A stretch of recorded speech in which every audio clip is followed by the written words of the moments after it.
NATO शिखर सम्मेलन का पहला दिन अंकारा में खत्म हुआ और हम शुरुआती निष्कर्ष निकाल सकते हैं।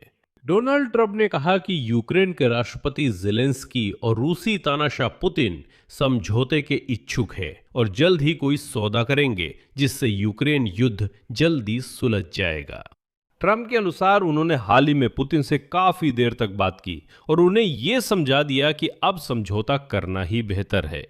कीव में इस पर विश्वास नहीं किया जा रहा और यूक्रेन के राष्ट्रपति कार्यालय प्रमुख किरिल बुदानोव ने कहा कि अगर पुतिन बातचीत नहीं करते तो यूक्रेन कई साल लड़ाई को तैयार है।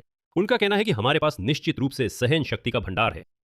जेलेंस्की ने कहा कि यूक्रेन के लंबी दूरी के हमलों ने मॉस्को का यह भरोसा छीन लिया है कि उसके पीछे के इलाके सुरक्षित रूप से संरक्षित हैं और इससे शांति प्रक्रिया तेज होनी चाहिए।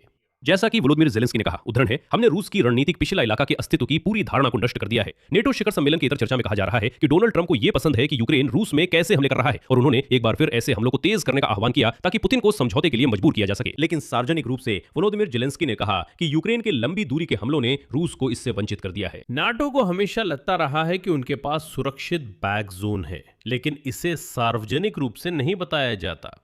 इसके साथ ही नेटो में ऐतिहासिक बदलाव हो रहे हैं। एक तरफ अमेरिका ने आज कहा कि वो स्थानांतरित कर रहा है। यूरोप में हथियारों की तैनाती की बात हो रही है, इसमें स्टिंगर मिसाइलें, अटैकम्स और यहां तक कि टैंक भी शामिल है। जेलेंस्की ने कहा कि वे हथियारों के कुछ उत्पादन को यूरोप में स्थानांतरित कर रहे हैं, इसमें स्टिंगर मिसाइलें, अटैकम्स और यहां तक कि एब्राम्स टैंक भी शामिल है। और दूसरी ओर यूरोप रणनीतिक लंबी दूरी के राडार डिटेक्शन और नियंत्रण विमानों को छोड़ रहा है और अधिक यूक्रेनी स्वीडिश विमानों को अपना रहा है। ट्रंप ने यह भी वादा किया है कि वे प्रतिबंध हटा देंगे और अंकारा को फिर से F-35 विमान उपलब्ध कराएंगे जिनसे उन्हें वंचित कर दिया गया था, लेकिन ये विमान छुपे हुए स्टिल्थ विमान है। ट्रंप ने वादा किया है कि वे तुर्की से प्रतिबंध हटाकर उसे F-35 फाइटर जेट प्रोग्राम में शामिल करेंगे।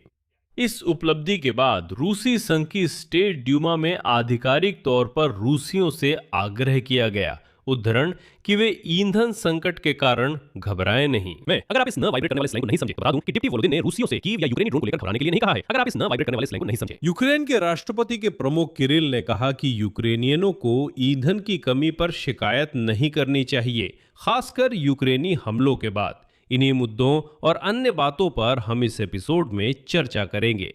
मेरा नाम अलेक्से पिची है। आइए हम सब मिलकर इस विषय पर चर्चा करें। लेकिन इससे पहले कि हम शुरू करें इस एपिसोड में, मेरा नाम अलेक्से पिची है और आइए हम सब मिलकर इस विषय पर चर्चा करें। लेकिन इससे पहले कि हम शुरू करें, मैं आपसे अनुरोध करता हूं कि चैनल को सब्सक्राइब करें, इस एपिसोड को लाइक करें और नीचे कमेंट्स में अपनी कोई भी राय जरूर लिखें। आज 7 जुलाई है, चलिए दिन का सारांश देखते हैं। तो आज 7 जुलाई को अंकारा में नेटो शिखर सम्मेलन शुरू हुआ और हमारे पास पहले से ही कई महत्वपूर्ण घोषणाएं हैं और यूक्रेन के राष्ट्रपति किरिल की ओर से भी कई महत्वपूर्ण घोषणाएं और यहां तक कि कुछ दस्तावेजों पर हस्ताक्षर भी हो चुके हैं। ट्रंप ने यूक्रेन में युद्ध समाप्त करने की अपनी योजनाओं और अपनी लंबी बातचीत को लेकर सबको उत्सुक कर दिया है। सुरक्षित समर्थन का भरोसा खत्म हो गया है, लेकिन मैं जेलेंस्की के साथ हूं, जिन्होंने कीव में कहा कि यह घटनाक्रम पहले हुआ। रूस पर यूक्रेन के लंबी दूरी के हमले, जिन्हें तथाकथित डीप स्ट्राइक कहा जाता है, ने मॉस्को को सुरक्षित पीछे के इलाकों की उपलब्धता के भरोसे से वंचित कर दिया है और इससे शांति प्राप्ति की प्रक्रिया तेज होनी चाहिए। कीव में यूक्रेन के राष्ट्रपति व्लादिमीर जेलेंस्की। और आगे किरिल ने कहा कि यूक्रेन के लंबी दूरी के हमलों ने सुरक्षित पीछे के इलाकों की उपलब्धता के भरोसे को छीन लिया है। लंबे समय तक रूस ने अपनी विशाल भूमि, गहरे पीछे का इलाका जहां सैन्य उत्पादन को सुरक्षित रूप से रखा जा सकता था, उपकरण को संग्रहित किया जा सकता था, को अपनी ताकत माना और वो सब जिस पर युद्ध निर्भर था। विश्वास था कि वहां कोई नहीं जा सकता, लेकिन हम पहुंच गए। जेलेंस्की के भाषण में ओम्स्क तेल रिफाइनरी पर हमले का भी जिक्र था, जो यूक्रेन की सीमा से 2500 यानी 2500 किलोमीटर दूर है। और जेलेंस्की का एक और उदाहरण, यूक्रेनी ड्रोन ने रूस की रक्षा पंक्ति तोड़ी और साइबेरिया की रूसी तेल रिफाइनरी पर हमला किया। यह कोई अपवाद नहीं है, यह अब एक नई हकीकत है। रूस में कोई भी बड़ी तेल रिफाइनरी नहीं बची जिस पर यूक्रेन ने हमला न किया हो। ये हमले हैं। Да, это, кстати, правда. यूक्रेन रूसी संघ के विपरीत युद्ध केवल मजे या भू राजनीतिक महत्वाकांक्षाओं के लिए नहीं लड़ रहा है। हम रूस के लिए इस युद्ध की कीमत बढ़ा रहे हैं और इसी तरह शांति हासिल करने की संभावना भी बढ़ा रहे हैं। यहां मैं ये भी बताना चाहूंगा कि ओम्स्क तेल रिफाइनरी, जो पूरे रूस की सबसे बड़ी रिफाइनरी है, उस पर हमला 6 जुलाई को यानी एक दिन पहले हुआ था। ड्रोन ने प्राथमिक तेल प्रसंस्करण की पीएमएस यूनिट्स को निशाना बनाया, जो कारखाने का केंद्र हैं। और आज ये पता चला है कि यूक्रेनी ड्रोन के हमले ने ओम्स्क तेल रिफाइनरी को बंद कर दिया है। रॉयटर्स के अनुसार ड्रोन हमलों से कच्चे तेल की प्रोसेसिंग यूनिट AVT-10 को नुकसान हुआ है। इस इकाई पर इस संयंत्र की कुल उत्पादन क्षमता का लगभग 38% हिस्सा निर्भर करता है। इसके अलावा हमले के कारण एक और महत्वपूर्ण यूनिट AVT-11 को भी बंद करना पड़ा, जो संयंत्र की 37% अतिरिक्त क्षमता प्रदान करती है। बताया गया कि दूसरी यूनिट पर सीधा प्रहार नहीं हुआ, लेकिन पास की यूनिट में आग और उड़ता मलबा उसकी क्षति का कारण बना। अंत में इस समय संयंत्र केवल अपनी 25% क्षमता पर ही काम कर सकता है, लेकिन यह निर्णय लिया गया कि संयंत्र का संचालन रोक दिया जाए और नुकसान की भरपाई के लिए बंद पड़ी आपातकालीन तेल रिफाइनिंग यूनिट्स को फिर से शुरू करने की कोशिश की जाए। साथ ही आज नेटो शिखर सम्मेलन में ज़ेलेंस्की ने कहा कि यूक्रेनी बल हर महीने लगभग 30,000 रूसी सैनिकों को समाप्त कर रहे हैं। उनके अनुसार केवल जून महीने में ही लगभग 28,000 रूसी कब्जाधारियों को नष्ट किया गया। ज़ेलेंस्की के अनुसार यूक्रेन की सशस्त्र सेनाओं के पास हर रूसी कब्जाधारी के सफाये का वीडियो प्रमाण भी है। इनमें से अधिकांश को ड्रोन द्वारा ही नष्ट किया गया था। यूक्रेन के राष्ट्रपति के अनुसार यूक्रेन को यह गर्व नहीं है कि हमने इतने रूसियों को मारा है, और यूक्रेन बस इन चीजों को दर्ज करता है ताकि ये दिखा सके कि ये, उद्धरण के अनुसार, एक युद्ध है जिसे हमने शुरू नहीं किया, लेकिन जिसे हमें लड़ना पड़ रहा है।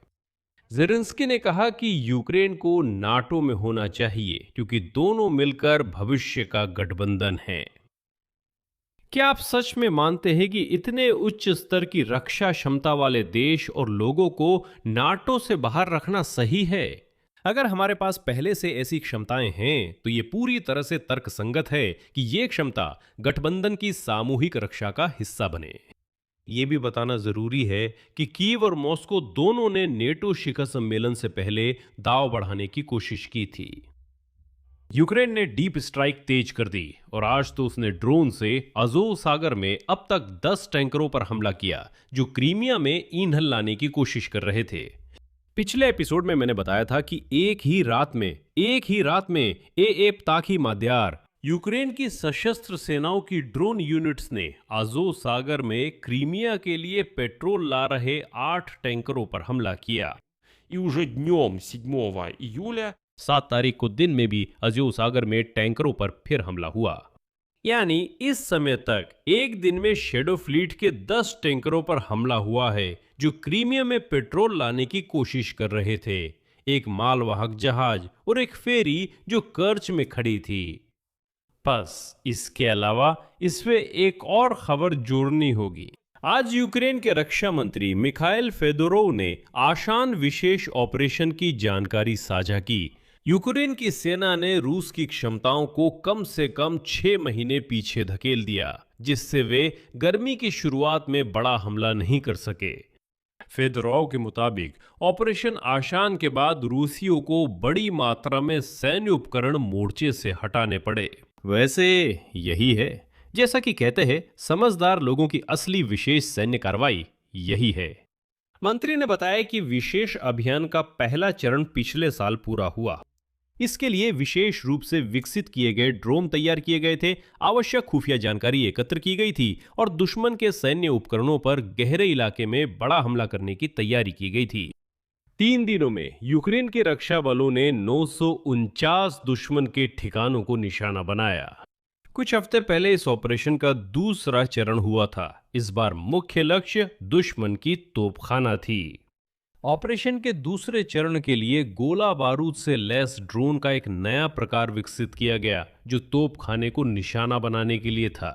नतीजतन 231 लक्ष्यों को नष्ट किया गया। ऑपरेशन आशान के 2 चरणों में यूक्रेन के रक्षा बलों ने 1180 दुश्मन ठिकानों को नष्ट किया। ये सब सिर्फ ड्रोन से हुआ, बिना किसी यूक्रेनी सैनिक के आगे खतरे में पड़े। मई 2025 में विशेष ऑपरेशन आशान शुरू हुआ।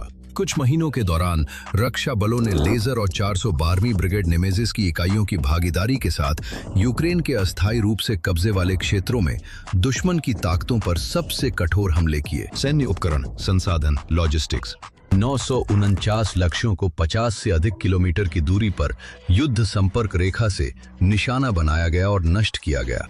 रक्षा बलों के समन्वित काम ने दुश्मन की आक्रामक क्षमता को काफी कमजोर कर दिया। अपनी क्षति की भरपाई करने में उसे महीनों लग गए। जून 2026 में ऑपरेशन आर्ट अशान का एक नया चरण शुरू किया गया, जो दुश्मन की तोप खाने पर केंद्रित था। इस बार रक्षा बलों की इकाइयों ने समन्वित तरीके से खेरसोन, ज़ापोरिजिया, डोनेट्स्क और स्टारोबिल्स्क दिशाओं में कब्जाधारियों की होवित्ज़र तोपों पर हमला किया। परिणाम स्वरूप 231 लक्ष्य पर हमला किया गया, जिनमें से 171 को नष्ट कर दिया गया। हमलों की प्रभावशीलता को स्वतंत्र सत्यापन के साधनों और संचार अवरोधन द्वारा पुष्टि की गई है।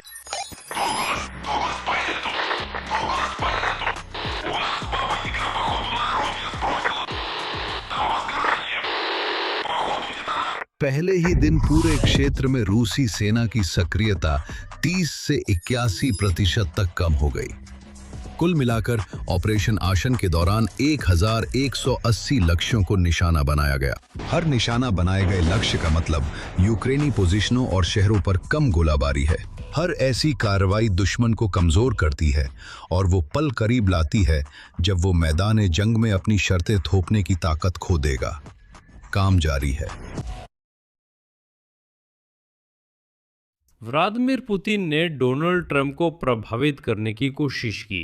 दावा किया कि डोनेट्स्क के कॉन्स्टेंटिनोव पर कब्जा हो गया है और रूसियों ने पूरे मोर्चे पर तेजी से बढ़त बनाई है। मैं याद दिला दूं, ये मेरी बात नहीं, उनकी है। उन्होंने खुद कहा कि कॉन्स्टेंटिनोव पर कब्जा हो गया, जबकि ऐसा नहीं हुआ।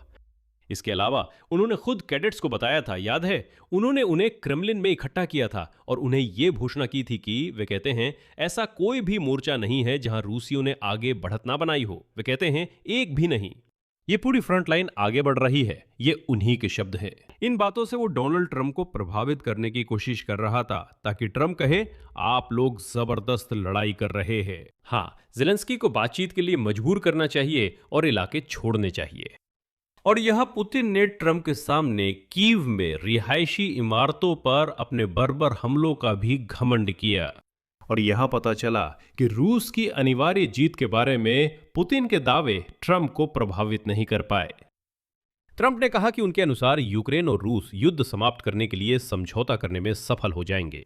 अमेरिकी राष्ट्रपति ने बताया कि उन्होंने रूसी तानाशाह पुतिन से लंबी बातचीत और फिर यूक्रेन के राष्ट्रपति ज़ेलेंस्की से फोन पर बात की। आगे ट्रंप का बयान है, मुझे लगता है वे दोनों समझौता करना चाहते हैं। अफसोस है कि इसमें इतना समय लग गया, लेकिन मुझे लगता है कि कुछ न कुछ जरूर होगा, कुछ नतीजा निकलेगा।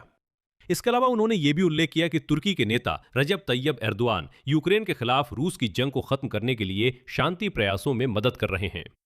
मैं ये बताना चाहूंगा कि सुस्पिलने के सूत्रों के अनुसार कल 6 जुलाई को ट्रंप ने ज़ेलेंस्की और पुतिन से फोन पर बात की थी, लेकिन इसकी जानकारी सार्वजनिक नहीं की गई थी। तो उम्मीद है कि बातचीत की प्रक्रिया वाकई में आगे बढ़ रही है और कुछ आशावादी अनुमान है कि कम से कम सर्दियों तक युद्ध विराम हो सकता है। हालांकि मैं व्यक्तिगत रूप से ऐसे अनुमानों को लेकर बहुत सतर्क रहने की सलाह देता हूं, बहुत सतर्क। यूक्रेन के राष्ट्रपति कार्यालय के प्रमुख किरिल बुदानोव ने कहा कि अगर शांति वार्ता असफल रही तो यूक्रेन रूस से सालों तक युद्ध जारी रखने को तैयार है। उनका कहना है कि अब संसाधन और सहन शक्ति पर्याप्त है। डोनाल्ड ट्रंप ने अलग से कहा कि वो यूक्रेन के युद्ध के मैदान पर जो हो रहा है उसे देख नहीं सकते। आगे उनकी टिप्पणी है, मैंने उन युद्ध के मैदानों की तस्वीरें देखी हैं। ये ड्रोन की जंग है, ये ड्रोन के इस्तेमाल से लड़ी जा रही जंग है। ये पूरी तरह से नई तकनीक है। लोग यकीन भी नहीं करेंगे कि ये जंग कितनी क्रूर है, और मैंने उन युद्ध के मैदानों को देखा है। उन्होंने कहा कि कभी कभी वो खुद ही तस्वीरें ना दिखाने को कहते हैं, क्योंकि उन्हें देखना मुश्किल होता है। Знаете, जानते हैं, मुझे उम्मीद है कि डोनाल्ड ट्रंप को भी दिखाया गया होगा। कम से कम रूस में जलती हुई तेल रिफाइनरियों की कुछ तस्वीरें तो जरूर दिखाई गई होंगी। और उन विशाल कतारों की भी जिसमें रूसी लोग पेट्रोल पंप पर कम से कम 20 लीटर घटिया पेट्रोल पाने की उम्मीद में खड़े हैं। घटिया क्यों? अभी अगर आप कोई भी रूसी पब्लिक फोरम खोले तो सब यही लिख रहे हैं कि उनकी गाड़ियां खराब होने लगी है क्योंकि पेट्रोल में इतनी मिलावट है कि गाड़ियां 100 किलोमीटर चलने के बाद ही खराब हो जाती है। आज रूसी संघ की स्टेट ड्यूमा के स्पीकर वोलोदिन ने कहा कि पेट्रोल पंपों पर रोने वाले रूसी लोग अब उन्हें परेशान करने लगे हैं। उन्होंने कहा, तुम लोग सच में परेशान कर रहे हो। इसीलिए उन्होंने उनसे, उदाहरण है, ईंधन संकट की वजह से घबराने के लिए मना किया।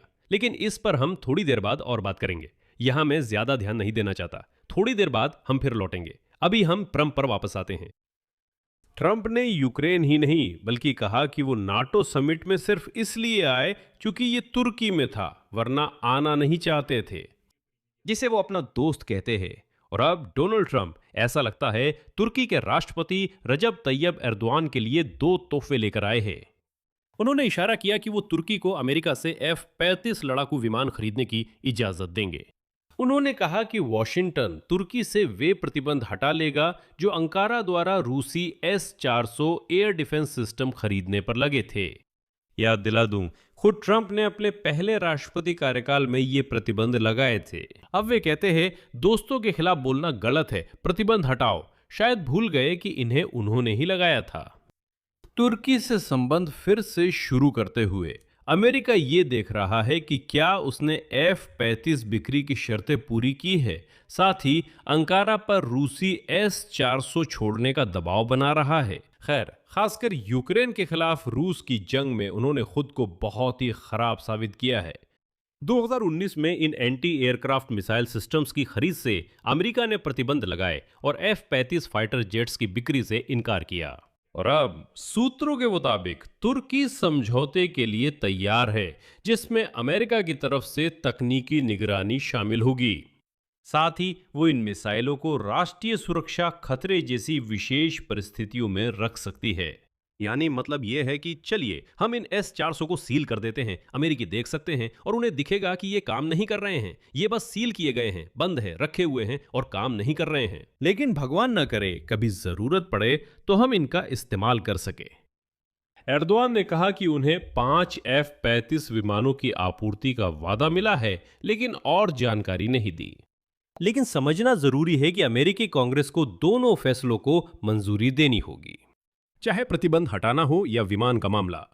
लेकिन इसकी गारंटी नहीं कि कांग्रेस ऐसा करेगी। तुर्की को F-35 बेचने का इजराइल विरोध कर रहा है। प्रधानमंत्री बेनियामिन नेतन्याहू ने हाल ही में कहा कि इससे मध्य पूर्व में शक्ति संतुलन बिगड़ जाएगा, जहां सबसे उन्नत हथियार इजराइल के पास ही हैं। उनके अनुसार तुर्की की ताकत बढ़ने से अमेरिका के अरब सहयोगी भी नाखुश होंगे। यूनान भी इस ताकत के बढ़ने को नहीं चाहता क्योंकि तुर्की 1974 में कब्जा किए गए उत्तरी साइप्रस पर नियंत्रण बनाए हुए है। लेकिन आज मध्य पूर्व में जो कुछ हो रहा है उस पर एक अलग एपिसोड आया है, इसलिए YouTube चैनल पर जाएं और उसे जरूर देखें। हम नाटो शिखर सम्मेलन के नतीजों पर आगे चर्चा करेंगे। ठीक इसी नेटो शिखर सम्मेलन में आज अचानक चीन का मुद्दा सामने आया। रॉयटर्स के मुताबिक नॉर्वे चाहती है कि चीन रूस को यूक्रेन से बातचीत के लिए तैयार करे। नॉर्वे के प्रधानमंत्री योनेस गार स्टोरे ने तो यहां तक कहा कि चीन को चाहिए कि वो रूस के नेतृत्व के साथ अपने संबंधों का इस्तेमाल करे ताकि यूक्रेन में युद्ध के समाधान के लिए बातचीत कराई जा सके। उनके अनुसार ये कदम बीजिंग और यूरोप के रिश्तों के लिए भी फायदेमंद होगा। ये बयान उन्होंने सोमवार को ओस्लो में चीन के विदेश मंत्री वांग यी से मुलाकात के बाद दिया। स्टोरी के अनुसार उनकी बातचीत का सबसे बड़ा हिस्सा यूक्रेन को ही समर्पित था। उन्होंने आज नेटो शिखर सम्मेलन में ये बताया। नॉर्वेजियन अधिकारियों ने चीनी पक्ष से कहा कि वे गंदे रूसियों को ये संदेश दें कि यूक्रेन पर बातचीत बिना किसी शर्त के शुरू होनी चाहिए, मौजूदा फ्रंटलाइन पर ही रुक जाए। मैं पुतिन की बात कर रहा हूं और बातचीत शुरू करे। पहला कदम मौजूदा फ्रंटलाइन के आधार पर युद्ध विराम होना चाहिए। और जैसा कि स्टेरे ने कहा, उद्धरण, ये अपने आप में यूक्रेन की ओर से एक बड़ी रियायत है क्योंकि ये उनकी ही सीमा के भीतर है। और अब स्टेरे ने यूक्रेन के खिलाफ रूस के युद्ध और चीन यूरोप संबंधों के मुद्दे को सीधे जोड़ दिया। उद्धरण: यूरोप और चीन के बीच गहरे सहयोग की बड़ी संभावना है, लेकिन जब तक ये युद्ध जारी है और चीन रूस का करीबी साझेदार है, तब तक ये संभावना सीमित रहती है। लेकिन इसके बाद यूक्रेन के विदेश मंत्री आंद्रेई सिबिगा ने कहा कि अपनी उसी वांग यी से मुलाकात के बाद उन्हें चीन आने का निमंत्रण मिला। ये चीन के साथ द्विपक्षीय संपर्क बढ़ाने की कोशिश का हिस्सा है, और वो भी सबसे ऊंचे स्तर पर।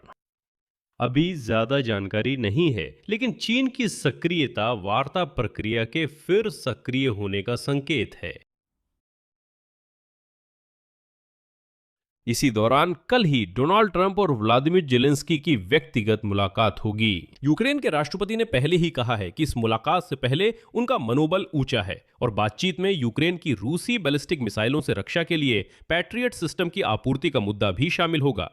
लेकिन यूरोपीय लोग इस पर संदेह जताते हैं। ब्लूमबर्ग के अनुसार ड्रोन उत्पादन और युद्ध अनुभव से यूक्रेन की बातचीत की स्थिति यूरोपीय सहयोगियों की नजर में मजबूत हुई है। वहीं वे ट्रंप और जेलेंस्की की आगामी मुलाकात की संभावनाओं को लेकर सतर्क हैं। एजेंसी सूत्रों के मुताबिक ट्रंप और जेलेंस्की की बातचीत संभवतः अच्छे माहौल में होगी। अमेरिकी राष्ट्रपति के अप्रत्याशित स्वभाव के कारण यह तय नहीं है कि बातचीत ठोस फैसले तक पहुंचेगी। यूरोपीय अधिकारी भी ये उम्मीद नहीं करते कि बातचीत के बाद ट्रंप रूस पर दबाव को काफी बढ़ा देंगे।